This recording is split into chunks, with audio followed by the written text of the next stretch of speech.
I like to refer to childhood as my ignorant bliss stage. Yeah, that's a good way to think about it. There are a lot of things I was unaware of, and there were a lot of things that I was, I guess, focused on that allowed me to not even care about the things that I did know. Yeah. But that ability to focus and kind of reimagine the world around me, I still have it to a certain degree. I haven't completely lost it, but it's much duller than it used to be. Yeah, for me, it's like, especially when I think about holidays. I don't know why I guess that's kind of like the things that stand out the most instead of just like... everybody was making it a big deal. Well, like, it was like an event instead of just like the mundane days of like, you know, you remember specific school days or specific holidays or like things that happened. Yeah.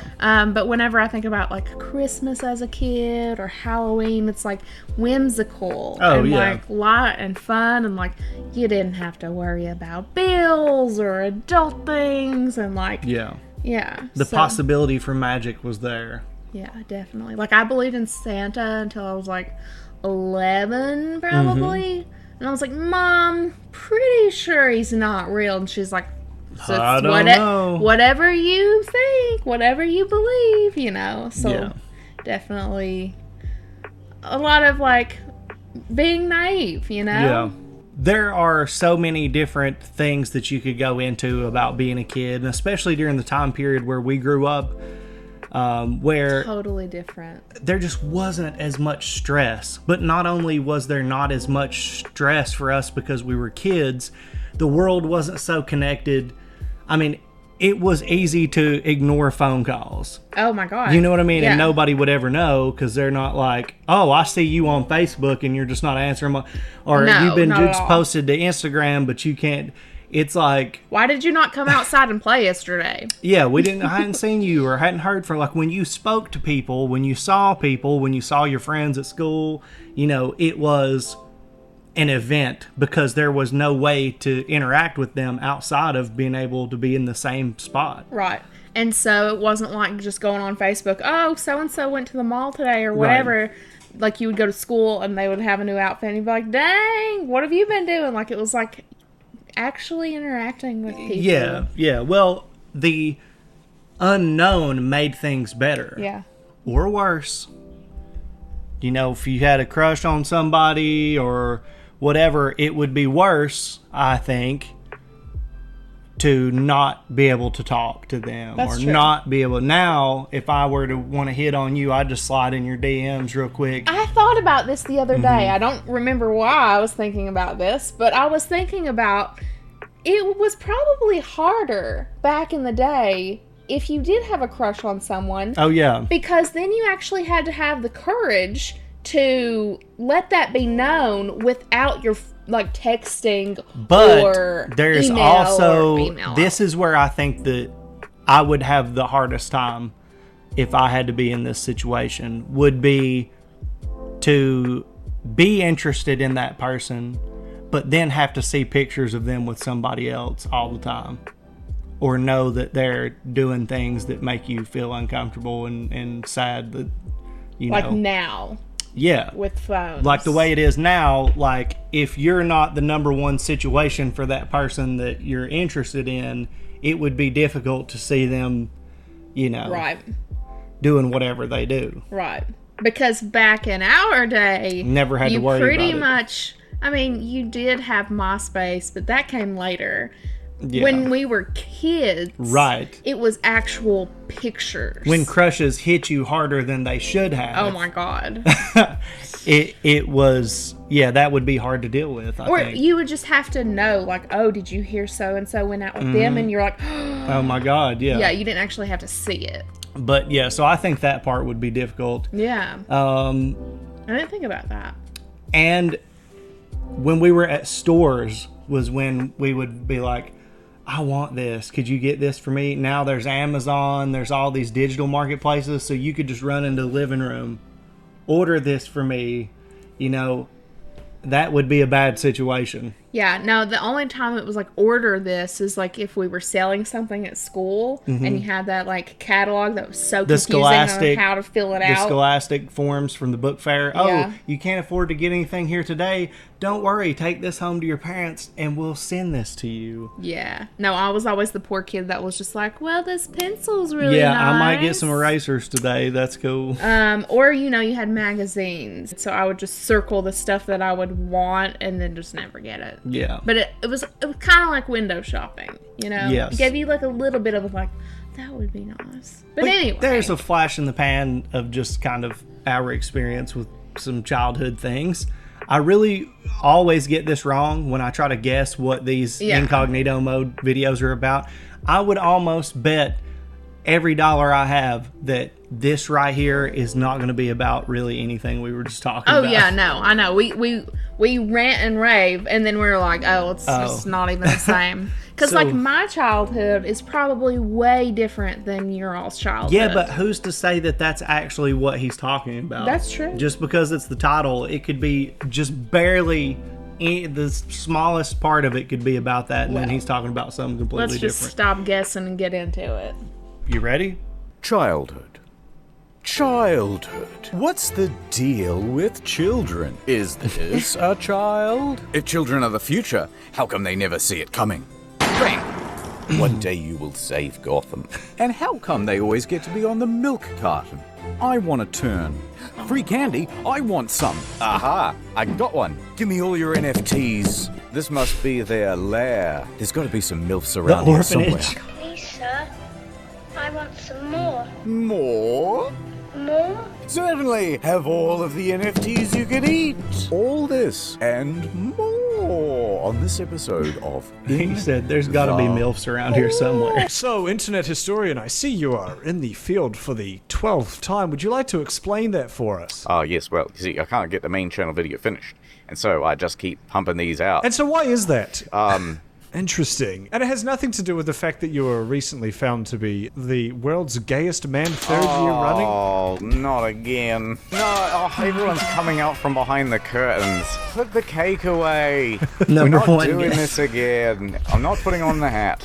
But really, man, congratulations. I know you've been gunning for that. Do I read my speech? I did prepare this. Please, Yeah, go. yeah, okay. So the camera's right there. I want to thank my parents, Jesus. I want to thank Jesus. the Academy. Of course, my biggest inspiration, my muse. Many kudos. I learned from the best. I'm shining down on you like Mufasa. Yeah, I mean, if he was still alive today, surely he would have won this award, but I'm still grateful to accept it on his behalf. Nearly dying. What's the closest you've come to dying? I fell off a cliff. Okay. I think I must have been about 12. I was there with my mate, and I fell off it. The thing that sort of saved me was I fell through a tree. Oh, sure. All the way down to the ground. Oh my God. Like, ooh. And then I sort of stood up. Explains so and I was much. Like, oh, I'm not dead.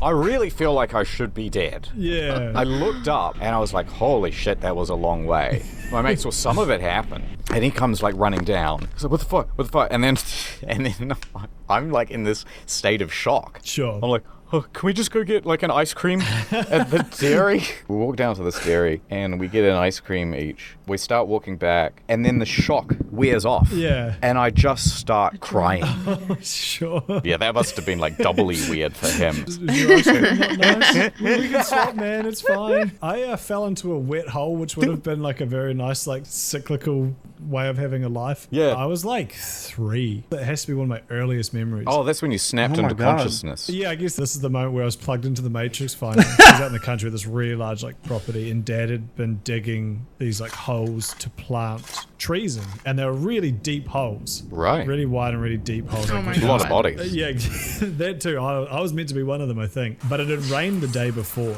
And so these holes that Dad had dug were now full of water. 3-year-old me waddling around like, this is great. I don't know what happened. I lost my footing and I slipped into this tree hole. I don't know whether or not I would have actually drowned, or if it was one of the things if I actually just like relaxed, my feet would have landed on the ground.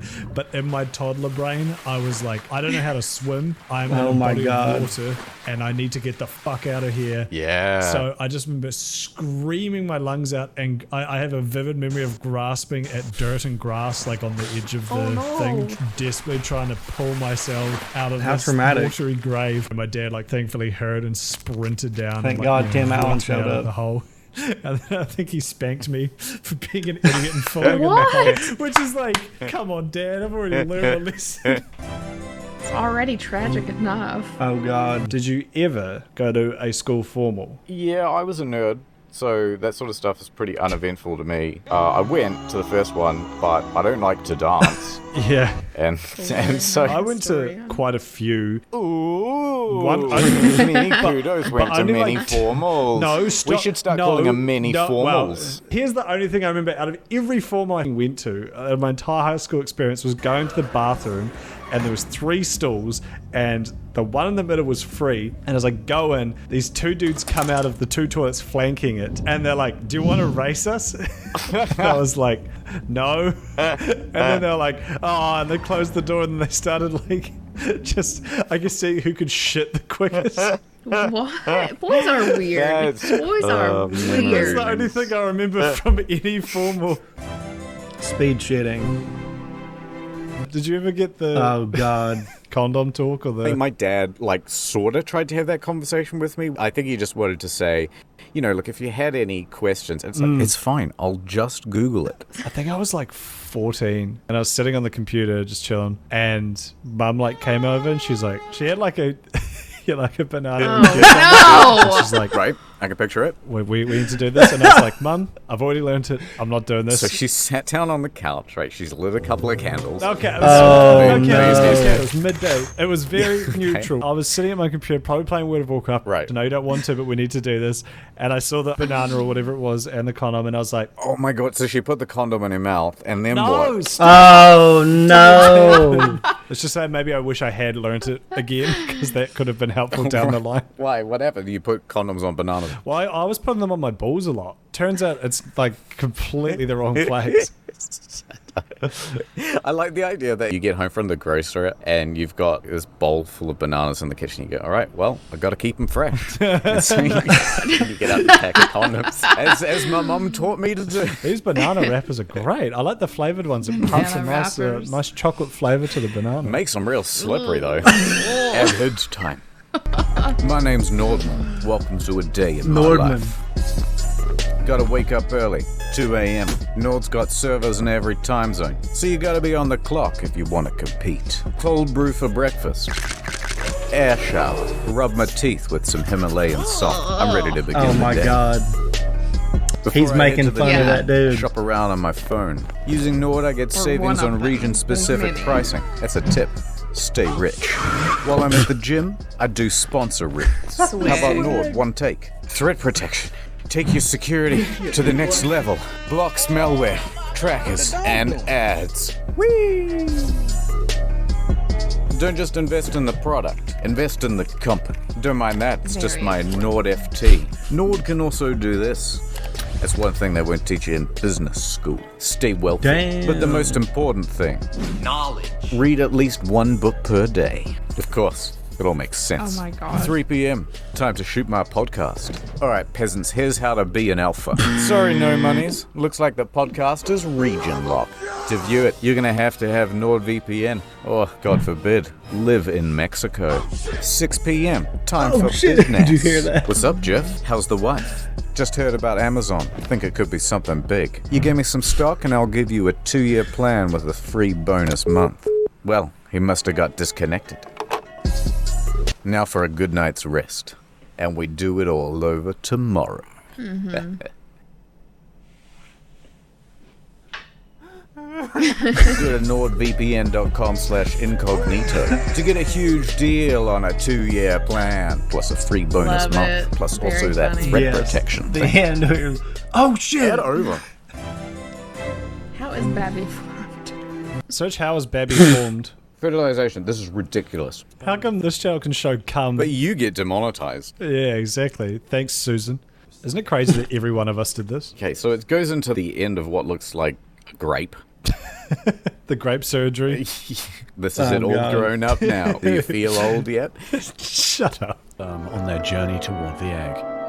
However, resident cells from the woman's immune system, mistaking the sperm for foreign invaders, destroy thousands more. Jesus. Yeah, they put on a stupid wig. Next, half the sperm head for the empty fallopian tube, while the other half swim toward the tube containing the unfertilized egg. Some sperm get trapped in the cilia and die. It's just a saw trap. Oh my god.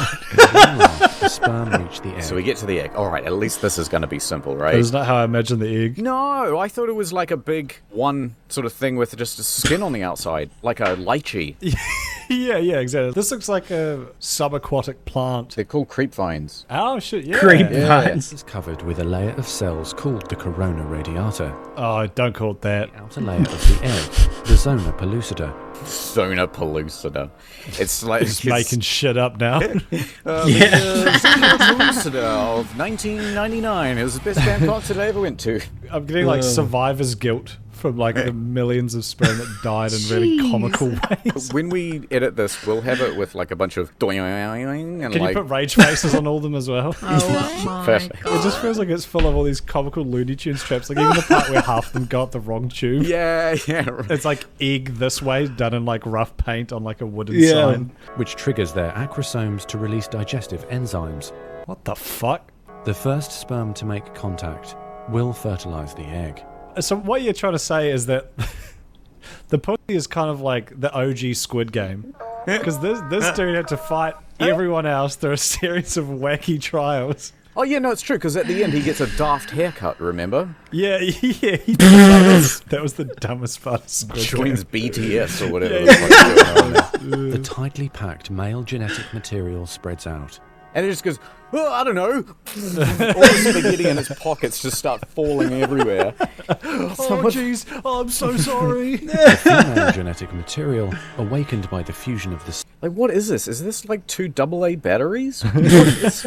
I don't even know what's The happening. snapped cinnamon This looks stick. like in Majora's Mask when you play the Song of Time Oh and my come back God. in time.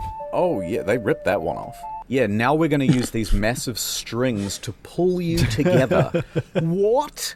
Who designed this? This is like a Final Fantasy move or something. This is like a summon. plant rich in growing and maturing for the next 9 months. Yeah, so if anyone asks you, how was Babby formed? It's as simple as that. Oh god. One time, for some reason, I spent a week on a deer farm. It's like a Simpsons bit. Yeah, that's my childhood. It's like just different occupations every week. I must have been 9. It was run by this like elderly couple, and they had tons of deer. And the thing about That's crazy deer to me. is you have to have electric fences. Also, the fences have to be quite high because the deer leap. But also, the electric fences have to be stronger than that for cattle because they kick. Right. So they will kick the electric fences. The hooves don't conduct that well, and so you really want to have a strong voltage there. So it's not like a little oop, zap, oop, Yeah, zap. yeah. It's Oh, like God. fork in the outlet sort of deal. Oh god. We're feeding these deer, buckets and buckets full of apples. I'm there with my sister and my mum, and my mum's like, grab the gate. And I go over to the gate, unlock it, and then Actually grabs it. I just suddenly wake up on the ground. Ooh, that's fun. Ooh, I just start crying. Yeah, I just got shocked by this fucking thing, yeah. and then I just dropped like a rock. That whole time on the deer farm was pretty fraught with injury, to be honest, because like even when the guy was going around telling us about the deer, he's like, don't stand behind the deer because they will kick. And then as he's saying that, he's standing behind a fucking deer, and it kicks him in the head, and he just goes down like a fucking sack of bricks. And we thought he was dead, and like he's fine, like he just gets back up, but holy shit. Was he like Sideshow Bobby gets up in the exact same place and the deer just kicks him again and he just keeps like getting up again? Oh my god. Oh no. Do you remember when you learnt why certain words were bad Oh my God, I have a because you story about accidentally this. said them or did them in front of your parents? Yes, when we were very so young, bad. the strongest swear word we knew, and if you said it, you would be in enormous trouble. Pain in the ass. Yeah, right. Yes. Ass and damn and crap, like back when those used to be hot shit. Wanker was like, so I didn't know what it meant. I'm like 10, maybe 11, something like that. I knew the word, so I was just going around like, such and such is wanker. Yeah. Such and such is wanker. And then eventually my mum turns to me and she goes, do you know what that word means? And I was like, no. Like, really reluctantly saying, fine, no. And then she's like, it's someone who touches themselves. Yo! And then I was so embarrassed. I never said it again. Oh, no. Ruined everything. I remember I was in the mall with my dad, and I was just kind of saying words to myself because you're a kid, I guess. Sega words to myself because I'm a kid. Yeah. I know exactly what you mean. Yeah, go on. I was going through all the words in my head I could come up that ended with anchor. Oh, no. Tanker, banker. And then I just started going through all the other letters just to see if they sounded fun to say. And I said wanker out loud really bad. And I just remember my dad immediately snapped. He just turns, he says, never say that word again. And I was like, oh. And then I just said it on YouTube that 1 million people are going to see. So fuck you, Dad. I'm a freshman at university. Bright-eyed, can't wait to attend my whatever the fuck lecture. I go to this class and I meet these 2 girls. And one of them I really fancied and the other one I did not fancy all that much. How come? Anyway, we got along really well, the 3 of us, and we're sort of hanging out for a sort of couple hours after class, and then I thought, we'll trade numbers. Mm-hmm. So I got this girl's number. Nice. That was the girl What did they A. put on her shirt? Now, I wasn't interested in girl A very much. I was interested in girl B. The girl B model. We go off our own ways. And, I'm like, I want to text this girl B. So I send girl A this message. Hey, have you got girl B's number? And, trying to be really sly about it, but it's probably as fucking obvious as it can be. Out of the way, I go. And she And says rude something to the like, first girl. yeah, sure, hold on, I'm in class. And I also had class. So what I then proceeded to do, put my phone in my bag. But this is back in the day when phones had to be locked. This is buttons. Yeah, analog. Anything that you can just push down a button. Exactly. When you used to be able to text and drive really easily. Bring that back. I know, right? Texting, driving, drinking. So, now, this particular phone had a very interesting quirk, which was that if you pressed the right button, it opens the menu. But if you press right again, it goes SMS. And then if you press right again, it goes new message. And if you press right again, it will go, oh, you must have finished with your message. Yeah. It goes to contacts. So these names are in alphabetical order, right? And her name just happens to be first on that list. And then if you press right again, it will send. So I put my phone in my bag, and I don't know it, but the right-hand button is being pressed for the next hour and a half. And it's just looping blank messages to this girl. You've just met this guy at university. He's a bit of an unknown quantity. He has now just asked your friend for her number. And when he didn't get it, he has just sent you about 2,000 blank text messages with impatience. And it cost a lot of money back then. Depending on your ding, service. ding. I was like, oh, I'll look at my phone again. And I'm like, oh my God, it's got 1,000 of 2,000 messages still to send. Yeah. And I'm like, oh, you can't cancel it. Like, the whole phone is just going into paralysis with how many messages it has to send. And so eventually I'm just like, I'm pulling the battery off the back. Then I'm in this dilemma because it's like, you've now sent this girl 1,000 messages. Do you call her and say sorry? No. Do you send her another text message and say, sorry about that, I have this inexplicable problem? She'd be like, what the fuck does that mean? And so what I decided to do was nothing. I just never said anything about it and decided I sure hope I don't run into her again. And then about 2 days later, I get a message. The message has girl B's number in it. Like, I still felt I would not have sent it. The situation, so I never did. And then I went on this like awkward, not quite date thing with girl B. For some reason, she agreed to meet up. Maybe I just forgot or something, but I never explained it to her either. She went on a date with you because she was afraid of the same thing happening to her. Yeah. I've got to do this to save my friends. I'll never forget this. You do the same for me. Oh, God. I'm trying to get some life insurance at the moment because I'm going to perish soon, probably. Yeah. They actually have a person come to your house now. You don't have to go to the doctors and do X, Y, Z. They'll just have a lady come to your house with a little suitcase. So she wheels it in. She comes into my office and she just starts taking blood like I'm sitting in my chair and I got a fucking needle in my arm and she's draining all the blood from my body. And I mean, you did consent to it, to be fair. You kind of made it sound like she just rocked up and sticked you. But one thing I didn't know that I was signing for is they do a urine test as well. Oh, stole your piss. She hands me these 2 cups, fill one halfway and fill the other one full, and that one's for me. Yeah, she hands me a coffee mug and she goes, if there's any spare. I piss into these 2 cups and I thought it would go everywhere because I'm not very used to it. I got a shotgun cock. Yeah, very powerful stream. I had to hold it about 15 feet away. Anyway, so I do that.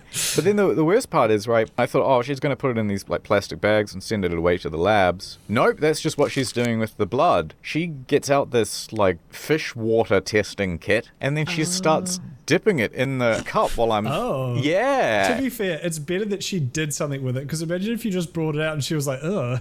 Yeah. But it was so healthy, she said. It was just such... so tasty. Yeah, such vital piss that she didn't even bother sending the other cup to the lab. No, that's good. No She just proteins, put it in her pocket and walked out. Yeah, right. Just dabbed a bit on her neck and went, that'll keep those foxes away. Ew. Oh, fuck, sorry. I know I keep doing this. Hold on one sec. You're good. Historian's at the store at the moment. I have to reply to her. Get me more piss. That woman today stole all of mine. Can I get you the piss in the bags? It's cheaper. Hey guys. Editor here. They didn't bother recording an ending. Oh my So god! instead, here's a small taste of what it's like to edit for IH. Please end my suffering. All right, 3, 2, 1. My baby don't mess around. Note to the editor. Editor, extend his neck 50 times. I have to go to the bathroom so badly. Hey, editor. Wait, how do we get onto... Editor, leave that in. Editor, cut that out. Sorry, none of these are fucking scary. Leave all of those in. Leave the last 3 hours of footage in. Note to the editor. Hey, Barry, make sure to cut out right when I start saying bitch. By the way, editor, sorry, I have accidentally hit stop record on so it's out of sync. Hey, editor, just make the graphics scary. Yeah, perfect. It'll do. You'll figure it out. So I don't know if this is going to work, but... Have you ever encountered a spooky spook? Have you ever been stalked? Have you been walking down the streets of... dear editor. Delete everything. Delete the last 10 minutes. Hey, don't tell people that. I'm so sorry. Please keep that in. We can't do that with this would be bullshit for the editor. He'd be so mad. Just a small town girl. What? I would hate to be that editor. Yeah, for real. I mean, it's bad enough you have to put up with me, but could you imagine that? What in tarnation? And then just completely forgetting to, like, make an ending. It's like, whatever. The endings are usually abrupt, though. Oh, anyway. yeah.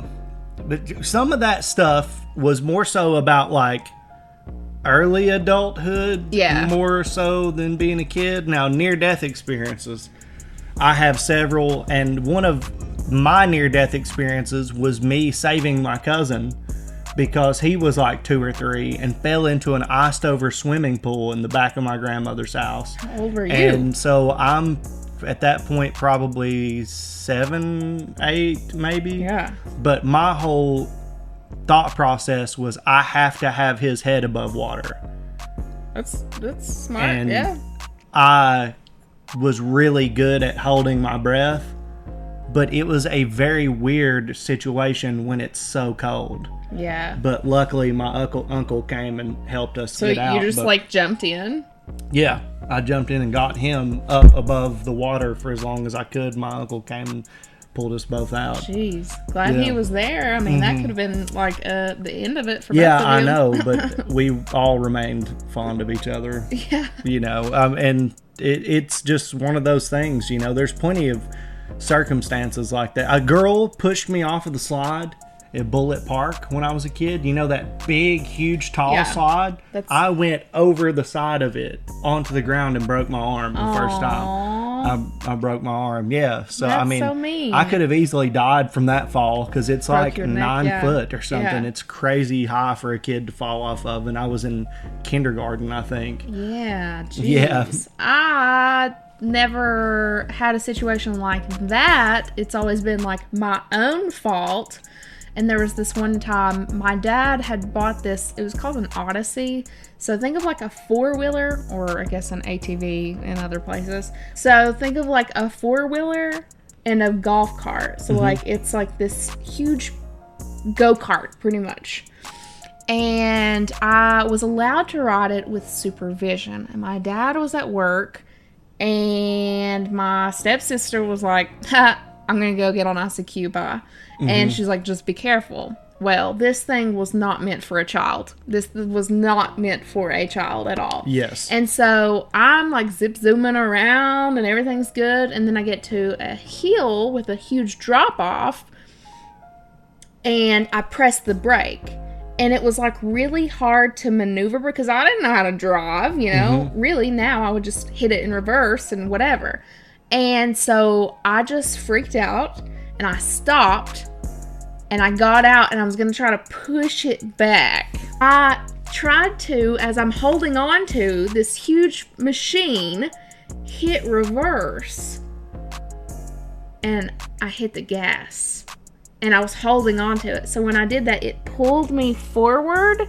And my helmet had like one of those little visor things. And like I went into the ground. And the back tire went over my head. And down the hill into a tree. Like its engine still going and everything. And I was like, ah! Like, if I had not had a helmet on, my entire skull would just be crushed. You would probably not be here. My dad was not happy. He was like, number one, you're supposed to be having supervision, so it's not exactly your fault. Number two, what the fuck were you thinking? But I'm glad you're okay. Oh my God. So they were talking about like bad words. We definitely didn't say wanker. No, that was not one for us. Like he was like, this is what it means. Like I just thought it was like kind of like an insulting term. There was this time where it's so embarrassing, but my friend was over at my house. And we had been listening to Fergie. Oh, and she had too just legit. Dropped her CD. And there was the song. The song was glamorous. And there's a part where it talks about, it says shoe fetish. And I was like, what's a fetish? And my friend was like, I don't know.